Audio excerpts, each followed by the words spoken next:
Ever wondered what it's like to navigate the world of STEM as a woman?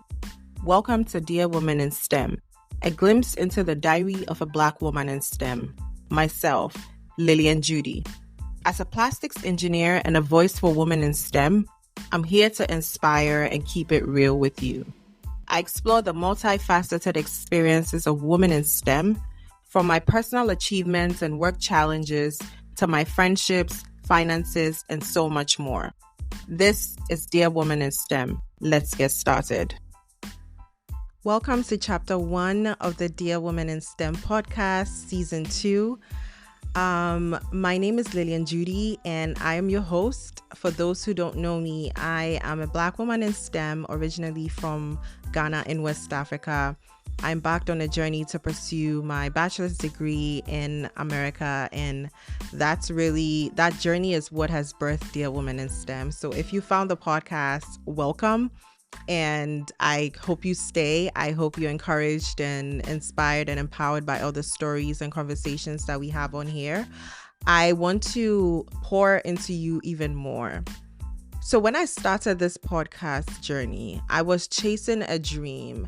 I wanted to be bold and brave. I wanted to not just tell my story, but also introduce people into the world of this Black woman in STEM, right? I was tired of not seeing spaces that looked and felt safe for me and someone of my skin color. So I wanted to create that. And that's what kind of birthed Dear Woman in STEM, the podcast. And I hope that, this podcast, this community feels like a safe space for you, and every episode that you listen to, you're able to connect with one story, one lesson, one quote, one joke, just anything. I hope you're able to walk away with something. I want to start off with this. It's a new year. I mean, since the last time that I spoke with you all, it was 2023 and we're in 2024. I'm sure you guys a lot has been going on, right? We're almost halfway through the year. The first quarter is over. Work has been crazy in my life, I feel like I'm undergoing a lot of changes and things that I just have to navigate, and that has not been too easy. It's been very tough and it's been hard, but I think the beauty of it is what I'm learning through this process, right? I wanted to share this because I know a lot of people that at least I've spoken to, a lot of my women in STEM that I've been able to connect with this year so far have shared similar things with me. And so I know that, Charlie, we're all going through it, and it's a lot. New year, new me, this quote, this phrase. I mean, I know this is a bit late, but there's so much pressure associated with a new year, right? People feel like they have to start off the new year doing something drastic. They have to start off the new year, having everything together. It even makes people a bit scared, and, it fills a lot of people with anxiety. And I remember when the year started, I wanted to kick off, the year with a bang and just go head in with everything I wanted to do, especially with my business, Dear Woman in STEM. And I was stuck for months. I have conversations to prove this. I had so many conversations with my girlfriends, so many conversations with my husband. I don't know what it is. I just feel so stuck, and I'm not sure if it's something I'm doing. The whole of January was a struggle. February came through. I was struggling as well. I think I was stuck because I was putting so much pressure on myself, right? Because I was seeing so many people on social media, hitting goals and, killing it already, right? And the year just started. So I was like, I feel like I'm way behind. I need to catch up. And it just really, I felt crippled by that thought. And so I started kind of panicking a lot with that.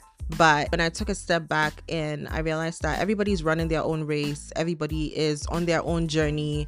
And so I don't need to look at what everyone else is doing. I just need to stay in my lane, stay focused, and just pray that God will see me through this journey, or God would, he's the one who gave me this idea, right? So I need to rely on him to get me out of this stuck period or season or whatever it is that I'm in.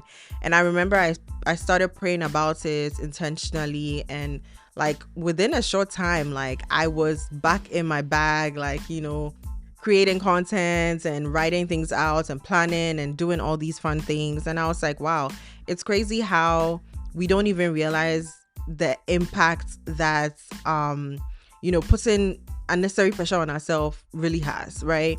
And so I hope that if you find yourself in a similar space, like, try to take a step back and remember your why. Remember like the reason why you started doing what you're doing. Remember what you're trying to do, because most times we get sucked into what we're doing and we forget the reason why we even started doing it, right? So just taking a step back and remembering that and just starting to jot things down, I think has really helped me.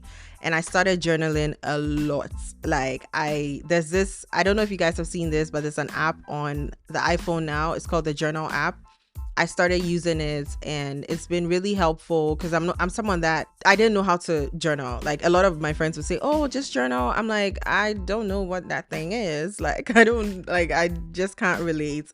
But yeah, I've been able to really start journaling, and that has helped me a lot. And I would also say that, if you have been doing the same thing over and over again, I would say break that cycle. Try to do something different, right? That's the definition of insanity.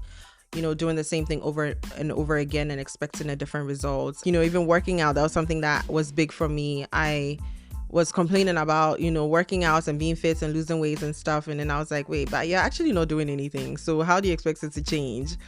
So I started with walking, and that has really helped me a lot. So yeah, and I actually bought this walking pad on Amazon that has been very helpful, because for us that live in the cold areas, I don't like walking out, like going for walks when it's cold outside. So this really came in handy, and I'll try to drop a link in the description so you guys can also check it out. But yeah, so I want to incorporate this segment in the podcast called checking in, right? And checking in, I want to really check in with you all. And I hope this becomes a habit in your personal life and in your relationships with your friends as well, because I realized that, we're stuck in this routine where, you text someone, it's like, hey girl, how you doing? And then she replies and she's like, oh, I'm good. Like automatically your response is, I'm good, whether you're good or not, right? And so for me, one thing I started doing with my friends was like really checking in. So like not just how you doing, like how you really doing, right? And asking more probing questions, because, mental health is something that's really important to me. And I've had my fair share of struggles. And so I know a lot of people struggle. Somewhat like you can talk to someone and they could be struggling and you won't even know, right? I've heard so many cases this year of people committing suicide, and the people around them are like, wait, how did I miss this, right? And it's that simple. It's you really need to check in with people, because I think we're falling into this routine of just automatically saying I'm good, right? So how are you really doing?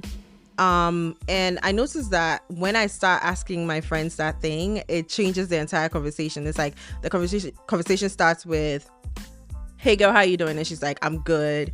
And I'm like, So I'm like, wait, how you really doing? And I start probing and asking more questions and stuff. And then by the end of the conversation, we end up dissecting so many different things that we have going on in our lives, right?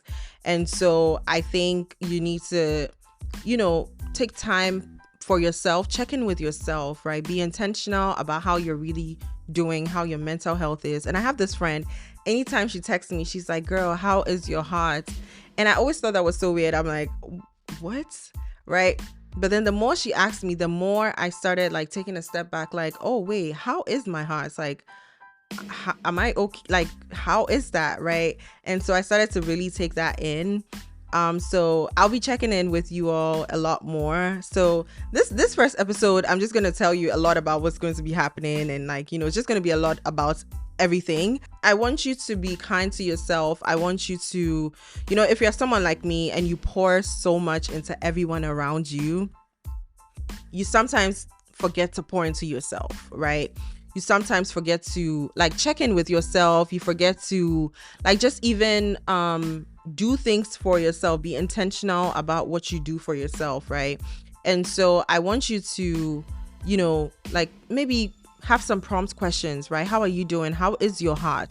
Like, are you feeling empowered? Are you feeling inspired? Are you feeling overwhelmed? Are you tired? Do you want to rest? I know a lot of people are managing different things, right? We have so many things going on in our lives, and especially Black women, we feel this pressure to, overachieve or overperform. And so I know I have a lot of mom friends now, and so I always ask them, I always try to check in with them and really be there for them as much as I can, because I know it's hard with everything that they have going on. So if you're a mom, are you feeling overwhelmed? If you're pregnant, are you feeling extra tired? If you're someone that's driven, are you feeling like exhausted? And that's okay. Check in with yourself. Make sure you're okay. It's okay to take a step back. Even Basman sleeps. So we need to be able to take care of ourselves and be able to present our best selves to everyone around us. If you want to pour into people, you want to make sure that you are pouring from a good vessel. But yeah, so I wanted to touch on something small. I want to share something that I have been thinking about a lot lately, right? I think in life in general, we grew up thinking, or it was embedded in our brains when we were growing up, that you have to be one thing, right? And I think for me, in the last couple of years, I've realized, and I think the world in general, actually, we're all getting to this space where it's like, you no longer have to be just one thing. You no longer have to be an engineer, or you no longer have to just be an accountant or something like that, right? You can be more than one thing. And I think that I was recently watching the reunion for the Housewives of Potomac. That's a whole different conversation. It's been a drag this season. But one of the girls on the show, Wendy Osefo, she refers to herself as a multi-hyphenate, right? And that's a word that I'm starting to connect with, because there's so many ideas I have, so many dreams, so many goals, so many things I want to do and build and accomplish. And I'm not going to be able to do that if I keep myself in this box, right? And so I want to encourage you all, and that's something that I want to explore further this season in the podcast. Different people who are able to, or who have been able to, not just stick to what their day job is, if I can call it that, but expand beyond that and tap into their other passions, their goals, their dreams, the side hustles that became businesses, and, just not trying to box themselves into one thing. And so that's definitely something we're going to be exploring in this season of the podcast. I want to wrap up this first chapter of the podcast for season 2 with this. When I was a little girl, right, I had this pink fluffy diary. I remember, I don't know who bought it for me. I think I probably got it from, like, we used to have this what do they call it, Samaritan's purse, like these boxes that used to come in. There were shoe boxes that used to come in to Ghana, I think every Christmas or so, yeah. And I think one time there was this pink fluffy diary in there with a padlock on it, and I took it, and it was one of those corny little girl things, and I remember I wrote in that diary, I wrote in a few pages. I didn't fully fill it out, but I wrote in a few of those pages, and I really wish I could find it and just read it, just to see what I was thinking back then. But I wanted to end this episode by saying this, right? If I could write a page for young Lillian, for her to read, right, how would it go? It's something that I've thought of multiple times. And so my letter would go like this. Dear young Lillian, get ready for the ride of your life. Take a deep breath and get ready. because I've got some things to say that you're going to need to hear. Life might feel like a jigsaw puzzle right now, and the pieces may not quite fit together. But trust me, there is a reason for every single piece on there. And every challenge that you experience is a chance for you to learn something extremely valuable. Don't be scared to stand out. You are called to stand out. As a Black woman stepping into the world of STEM and engineering specifically, your path is not going to be crowded. You go through challenges that will really test you, but remember, you just being there, you're changing the game. Embrace who you are. It's your superpower in the STEM world and beyond. Never doubt how important your voice is. You have ideas and perspectives that need to be heard. Pretty soon, you're going to find yourself not just in meetings and labs, but you're going to be running your own podcast, creating content that is going to light a fire in other women in STEM. Yes. Every story you tell and every experience you share will build a bridge for women to follow. Stay curious and keep on learning. There are going to be times when you doubt if you can do this. In those moments, remember why you started. Every challenge you overcome will lay the groundwork for your future success. And one more thing, I'm gonna need you to enjoy this ride, okay? Life is going to throw a lot of curveballs at you, but you are strong, you are beautiful, you are powerful. You have everything it takes to excel. You're going to make it. You're going to knock down every barrier that you come across. You're going to push beyond what you think is your limit. You're going to learn about how powerful staying in tune with God is. Younger Lillian, I'm so proud of everything you are and all that you are going to be. Keep pushing, keep dreaming big, and don't forget to lift others up as you climb up. The world needs every single thing that you have. Your brilliance, your heart, your resilience, and everything in between. Hang in there. Older Lillian. I hope you take a note from this and, just take a step back and write a letter to younger self. What would you tell her, about the journey that she's about to embark on? What would you tell her about what life is now? And how would you encourage her?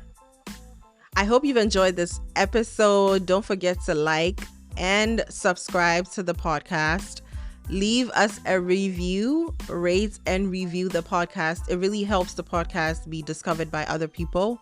I hope you enjoy every single chapter this season. As always, this is your host, Lillian Judy, signing off. Thank you for your time. Thank you for your love and your support. And I wish you an amazing day, night, and everything in between.